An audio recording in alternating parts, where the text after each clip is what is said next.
Vous êtes à la source de l'actualité. À toutes et à tous, bonsoir, bienvenue. Voici le sommaire. La coopération de la Guinée et la Chine franchit une nouvelle étape. En témoigne la signature d'un accord de partenariat d'une valeur de 100 millions de yuan. Cet engagement non remboursable cible les projets à fort impact social. À l'Abbé, une campagne citoyenne se déroule actuellement. Elle porte sur la justice transitionnelle. Animateurs communautaires, jeunes et institutions sont mis à contribution. Il s'agit de préparer les populations à la réconciliation. Hommage mérité à Ruge Baldé, fondatrice de la maison Grigri Productions. Une reconnaissance vis-à-vis de cette légende qui a montré du chemin à plusieurs artistes guinéens. Une initiative pilotée par le département de la culture. C'est tout pour les titres. C'est un bel exemple de coopération fructueuse, celle entretenue par la Guinée et la Chine. Une nouvelle étape est franchie avec la signature d'un accord de partenariat qui se chiffre à 100 millions de yuan. Cet engagement non remboursable sera orienté vers les projets à fort impact social. Une convention alignée à Simandou 2040. Mamadou Saliouba, Mounir Bari. La République de Guinée et la République populaire de Chine franchissent une étape dans leur coopération bilatérale. Les deux gouvernements ont procédé à la signature d'un nouvel accord illustrant la solidité et le dynamisme du partenariat entre Conakry et Beijing. Cet accord s'inscrit dans le prolongement des 10 conventions conclues lors du forum sur la coopération sino-africaine tenu en août 2024 à Beijing. Il marque également la mise en œuvre du 7e engagement issu du FOCAC, témoignant de l'avancement soutenu des actions communes entre les deux pays. Tout d'abord, j'ai un grand honneur de venir ici à votre ministère, la réunion pour signer l'accord de coopération pour développement avec la Guinée. Je pense que ça c'est une action de mise en œuvre des consensus importants des deux chefs d'État et aussi je pense qu'avec cet accord, la Chine va travailler avec la Guinée pour mettre en œuvre des projets qui vont contribuer au développement socio-économique de la Guinée. D'un montant de 100 millions de yuan, soit plus de 124 milliards de francs guinéens, cet appui financier non remboursable servira à financer des projets identifiés par la partie guinéenne. Des initiatives à fort impact social inscrites dans le programme stratégique Simandou 2040 avec des résultats concrets et immédiats au bénéfice des populations. C'est dans le cadre du prolongement du FOCAC que son Excellence le Président Mamadi Doumbouya a rencontré son homologue, son Excellence le Président Xi Jinping, avec les 10 points cardinaux. Aujourd'hui, nous venons de signer, paraffer un accord d'accompagnement qui va coïncider à financer des projets, mais aussi des projets structurants, mais des projets à fort impact. Nous allons travailler désormais avec les ministères sectoriels pour identifier des projets qui rentrent dans le cadre du programme de développement socio-économique durable et responsable Simandou 2040. Et le Président l'a martelé à plusieurs reprises, la relation entre la Guinée et la Chine. C'est un mariage fécond qui a aujourd'hui des résultats. Depuis le FOCAC, nous sommes aujourd'hui au 7e projet et qui montre à suffisance que la coopération entre la Guinée et la Chine est au beau fixe. À travers cet accord, la Guinée et la Chine réaffirment leur volonté commune de renforcer un partenariat fondé sur une coopération gagnant-gagnant au service du développement durable et du bien-être des populations guinéennes. Et puis, cette autre bonne nouvelle, favorablement accueillie par les acteurs du monde rural, 30 millions d'euros pour la phase 2 du projet d'appui au système d'activité risicole en territoire de mangrove. C'est en réponse à l'une des requêtes du département de l'agriculture. L'accent sera mis, entre autres, sur la recherche agronomique. Fodi Camara, spécialiste maison. En territoire de mangrove, grâce à l'accompagnement du projet d'appui au système d'activité risicole, l'action combinée des variétés à haut rendement et des effets des vannes et des digues de protection a permis d'améliorer les rendements de 700 kg à près de 3 tonnes à l'hectare. Les périmètres les plus illustratifs de cette maîtrise de l'eau sont les rizières des communes rurales de Benti et surtout de Kakossa, un grenier du littoral. Le problème qui était là à Kakossa, c'était un problème de drainage. Les années passées, dès que la saison des pluies commence, entre juillet et août, les périmètres étaient complètement inondés. Donc on ne parvenait pas à faire de la riziculture. Mais avec la construction des ouvrages que nous avons eu à réaliser des ouvrages de drainage munis de 4 passes avec une section de 1,50 m par 1,80 m avec des vannes à clapet automatiques. Aujourd'hui, dès qu'il pleut, Kakossa est totalement drainé.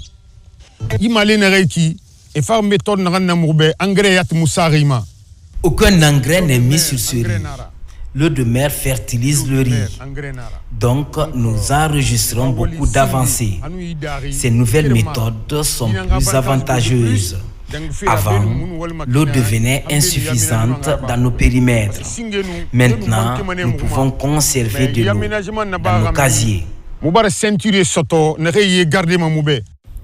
Dans les plaines de mangroves des préfectures de la Basse-Guinée Nord, du Brekabo-Faboké et de la Basse-Guinée-Sud, Koya et Forekaria, cette dynamique d'aménagement de plus de 6 000 hectares est mise en œuvre grâce à un soutien financier du gouvernement et de l'Agence française de développement. Aujourd'hui, après une requête du ministère de l'Agriculture, cette assistance technique et financière est revue à la hausse pour la seconde phase du projet Saritem.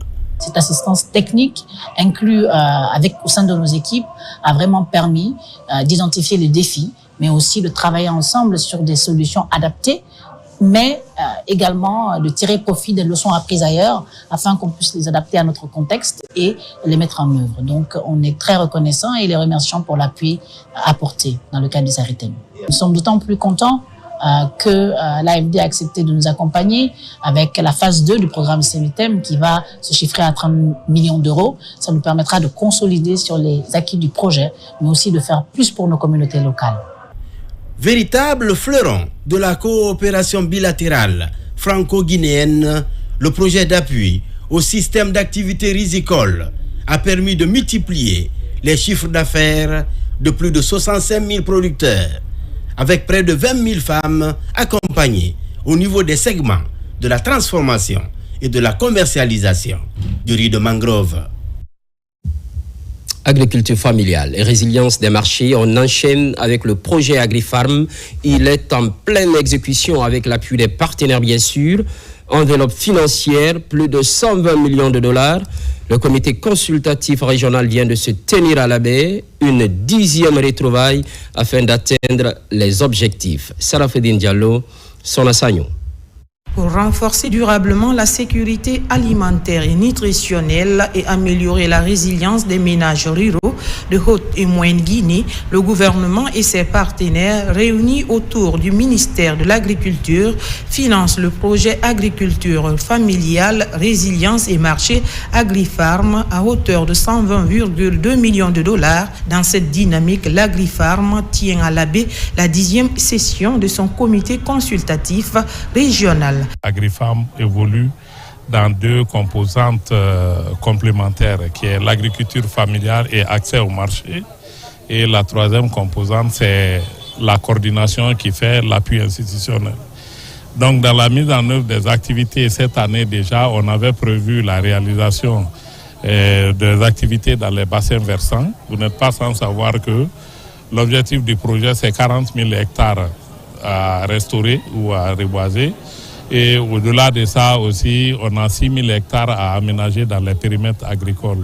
Ce comité permet de présenter l'état d'avancement des activités du semestre écoulé, d'identifier les défis et de proposer des solutions tout en orientant les actions prioritaires pour l'année à venir au bénéfice des communautés rurales. Notre souhait le plus ardent, c'est vraiment que le projet porte fruit parce qu'avec AgriFarm, les bénéficiaires, nos producteurs, ils vont bénéficier des aménagements, ils vont bénéficier des intrants, ils vont bénéficier des outils et de la formation. Et vraiment, ça, c'est salutaire pour nous. C'est l'engagement du gouvernement que nous suivons sur le terrain. Et ensuite, nous sommes prêts à suivre auprès de ces collectivités l'évolution de ces activités. Il faut savoir que c'est des dividendes que nous récoltons après l'exécution de ce projet. Et là, nous sommes à côté d'eux. Nous les suivons pas à pas dans le cadre de la réalisation de ces projets pour avoir une atteinte facile, appréciable. À l'issue des travaux, les participants ont formulé des recommandations jugées satisfaisantes, portées par des contributions actives pour renforcer la lutte contre l'insécurité.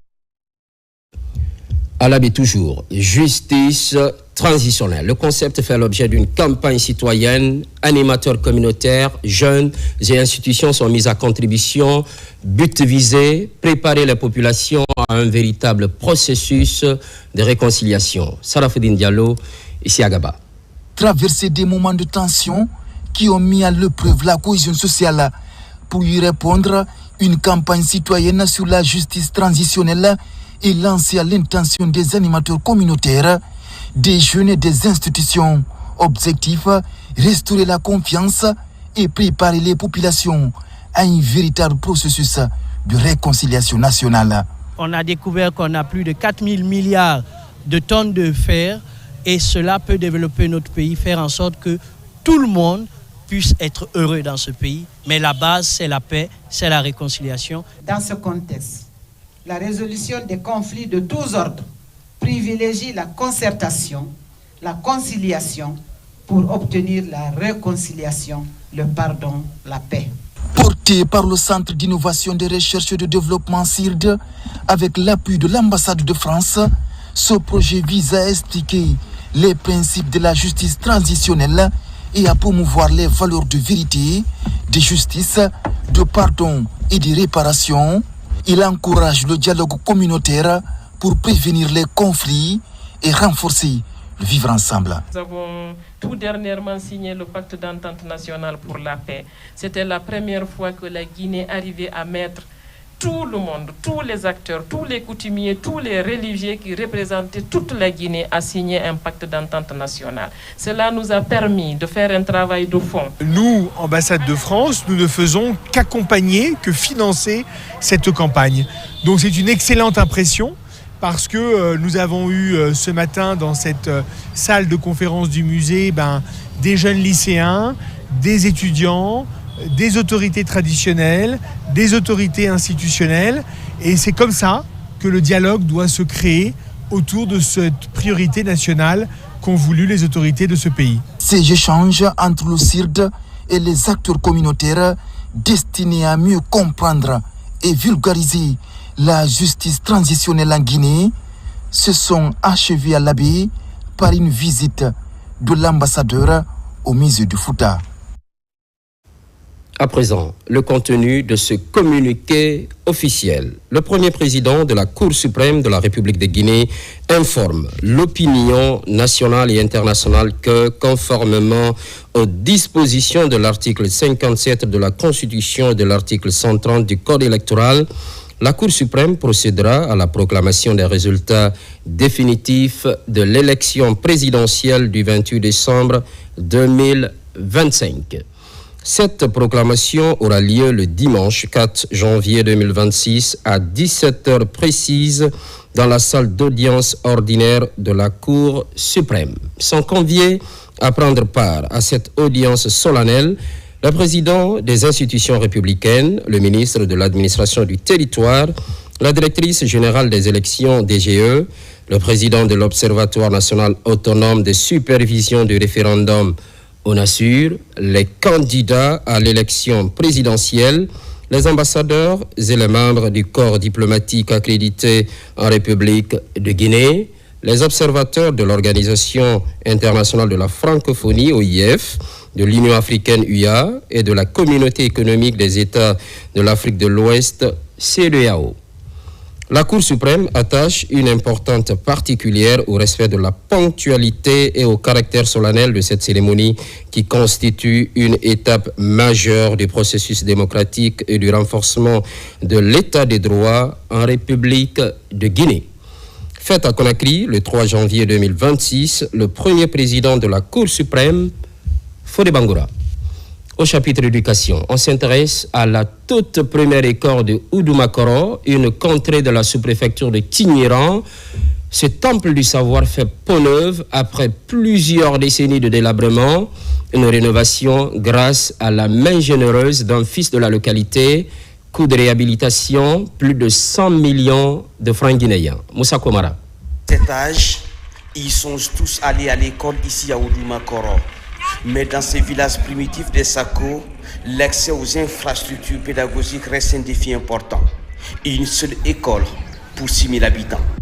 Ici, à Oudumakoro, nous avons l'insuffisance d'enseignants. Nous n'avons pas d'école. Une seule école pour tout le village depuis l'indépendance. Il faut que les autorités nous aident. Construite en 1992, cette première et unique école publique d'enseignement général de Oudumakoro, longtemps fragilisée par le temps et le manque d'entretien, ne répond plus aux attentes. Les murs fissurés, toitures abîmées, salles de classe sombres. Bref, les conditions d'apprentissage étaient difficiles. Aujourd'hui, elle connaît une véritable renaissance, salle rénovée, lumineuse et accueillante. Avant notre travail ici, bon, on peut dire que ce n'était pas facile. Dans les salles de classe, il faisait excessivement chaud. Avec l'effectif qu'on a, donc vraiment, ça nous gênait à nos mots. Avec le plafonnage, d'ailleurs, ça a diminué totalement la chaleur. Il y a le courant, même la nuit, je travaille avec mes élèves, je suis fier. À l'appel des habitants, cette école a été rénovée par ses fils ressortissants, devenus l'égérie de la nouvelle génération. Et c'est l'objectif, offrir des infrastructures adaptées pour encourager l'éducation des enfants dans cette zone affectée par leur paillage. En regardant l'établissement dans cet état de délabrement, j'avais eu les larmes aux yeux. Parce que c'est ici ma source. C'est ici que j'ai appris tout ce que je sais aujourd'hui. Maintenant, quand le directeur de l'école m'a appelé, il m'a montré l'école, il m'a montré le tableau-banc, tout est ravagé. Le sol, il n'y avait que des trous. Et puis, j'ai demandé de faire le devis. On a fait le devis qui a coûté 115 millions. J'ai directement payé les 115 millions. Tout le monde s'est mis au travail. On était à 1 mois de l'ouverture. J'ai dit, bon, d'ici l'ouverture, l'école doit être dans un parfait état. À Oudumakoro, la rénovation de cette école est une bouffée d'oxygène. Mais l'insuffisance d'enseignants demeure une préoccupation majeure pour les habitants. Ainsi, l'enseignant titulaire pour plus de 150 élèves répartis dans 3 classes. Infrastructure scolaire. Top départ de la construction d'un complexe moderne, un collège et un lycée pour qualifier l'apprentissage. C'est dans le district de Tamita, préfecture de Bofa. Il est essentiellement question pour le département de l'éducation d'encourager la scolarisation des enfants. Younes Atawel Kamara. Bientôt un collège et un lycée moderne dans la sous-préfecture de Tunifili à Bofa. Cette infrastructure scolaire, une fois achevée, pourrait résoudre la problématique d'accès à l'enseignement pré-universitaire à laquelle les enfants de la contrée sont confrontés. C'est le secrétaire général du ministère de l'enseignement pré-universitaire et de l'alphabétisation qui procède au lancement officiel des travaux. Le projet est bâti sur une surface de 12 m², soit 1,2 hectares. Il est composé de 2 blocs d'études R+2 de 12 salles de classe chacun, dont 24 salles de classe au total. Conçu pour optimiser l'espace, la ventilation et l'éclairage naturel. Ensuite, nous avons un bâtiment administratif à rez-de-chaussée, une cantine scolaire, des aires de jeu, donc un terrain de football, un terrain de basketball et un jardin pour les enfants. Ensuite, nous avons des logements pour les encadreurs visant à garantir leur disponibilité et à renforcer l'encadrement scolaire. L'infrastructure de proximité est une aubaine pour nous, car elle viendra résoudre un problème préoccupant pour les autorités des communes rurales de Tunifili, Mankoutan et Doudou. La construction de cet édifice de proximité, qui comprend plusieurs compartiments, est un ouf de soulagement pour les élèves bénéficiaires qui ne vont plus parcourir de longues distances pour se rendre à l'école. Nos exigences envers la société contractante sont très strictes parce que nous voudrions que les travaux soient réalisés conformément au cahier de charges, aux clauses contractuelles. Donc c'est un défi que nous devons pouvoir assumer avec beaucoup de plénitude. Orienter les enfants vers ce lycée, car c'est ici que se posera leur avenir. Encouragez-les à viser l'excellence pour intégrer cet établissement d'élite qui n'a pas pareil dans notre région. Au terme de la cérémonie, les responsables de la société contractante se sont engagés également à respecter le délai contractuel qui est de 18 mois. De l'éducation au sport, on parle toujours infrastructure. À Mamou, le stade préfectoral longtemps dégradé sera bientôt réhabilité. Récemment, les travaux ont été officiellement lancés sous l'œil vigilant des autorités sur place. Mamadou Patebalde, correspondance. Abandonné depuis plusieurs années, le stade préfectoral Michael Diakité de Mamou a progressivement sombré dans une dégradation très poussée ces dernières années. Longtemps laissé pour compte, ce haut lieu de sport local, jadis fierté de la ville Carrefour, est devenu de nos jours un espace de dépravation nocturne. Il aura fallu attendre l'arrivée du chef de l'État, Mamadi Doumbouya, pour raviver l'espoir de la population à travers le lancement des travaux de réhabilitation de cette infrastructure. Cette infrastructure sportive répondra aux besoins de nos athlètes. Elle offrira un cadre moderne à nos clubs et équipes préfectorales. Cet ouvrage est composé d'une pelouse principale, d'une pelouse d'entraînement, d'une tribune couverte de 1300 places assises, 2000 autres arrêtés, des toilettes pour 2000 usages, d'une clôture de 700 mètres linéaires et une voie d'accès en béton armé. Le tout pour favoriser le dépassement de soi et la solidarité collective. C'est un formidable outil éducatif où on apprend le respect, l'effort collectif et la fraternité. Et le modernisant, nous consolidons ces creuset de notre cohésion sociale. C'est au président de la République, le président Mamadi Doumbouya. Exécuté par une entreprise locale à l'espace d'une année, ce stade, une fois réhabilité, devrait contribuer à la relance du sport à la base en favorisant l'émergence de nouveaux talents. Le ministre des Mines et de la Géologie salue cet autre chantier du président de la République en faveur de la jeunesse de Mamou. Écoutez ici l'engagement pris par l'entreprise en charge de l'exécution des travaux. Les travaux étaient prévus pour 18 mois. Il a pris l'engagement ici, devant chacun de nous, qui va l'exécuter en 12 mois. Et nous allons tout mettre en œuvre pour le suivre, pour s'assurer que cet engagement sera respecté. Avec la réhabilitation de ce stade, un nouvel espoir va renaître pour permettre à Mamou de récupérer sa place d'antan en matière de foot et d'athlétisme. De Mamou enfonce à Kissidougou, un forage pour la communauté villageoise de Korodou. Ce n'est pas tout. Une enveloppe symbolique aux familles sinistrées suite au récent incendie dans le secteur Ferro dans la commune urbaine.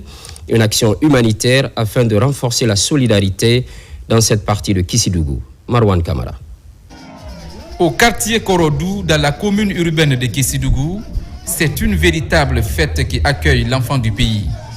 Après plusieurs années d'absence, ce fils ressortissant ne devient pas le même vide.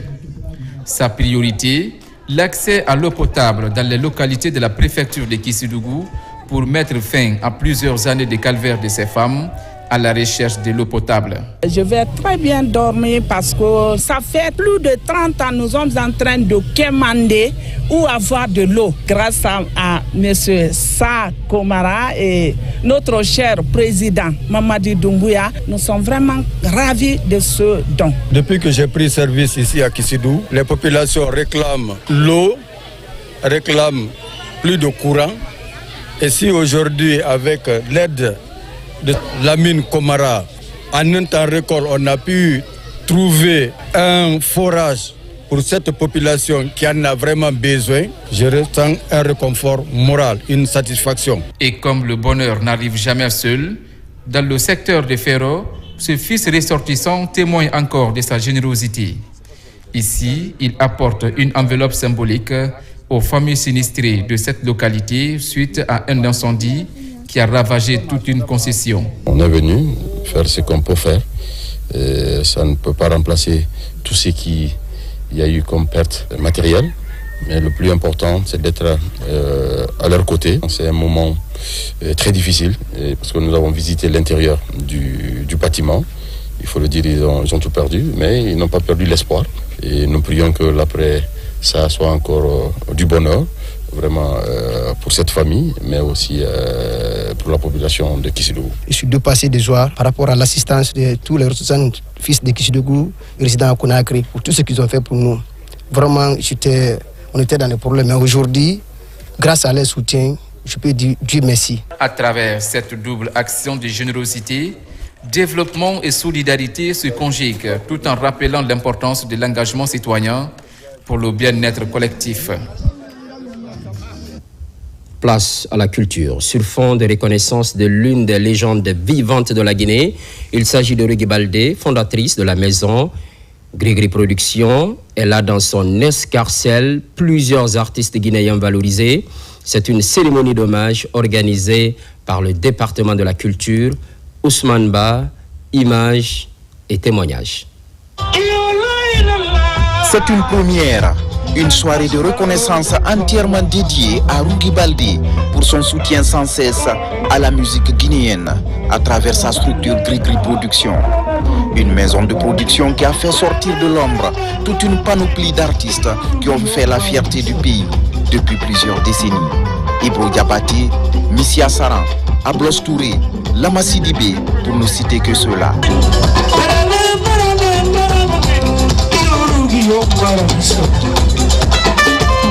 Une œuvre qui continue à inspirer le monde du showbiz et de toute la nation. Cette mère s'est sacrifiée, quelquefois avec des moyens qu'elle n'avait pas, pour que des artistes puissent émerger et qui ont fait la fierté de la musique guinéenne.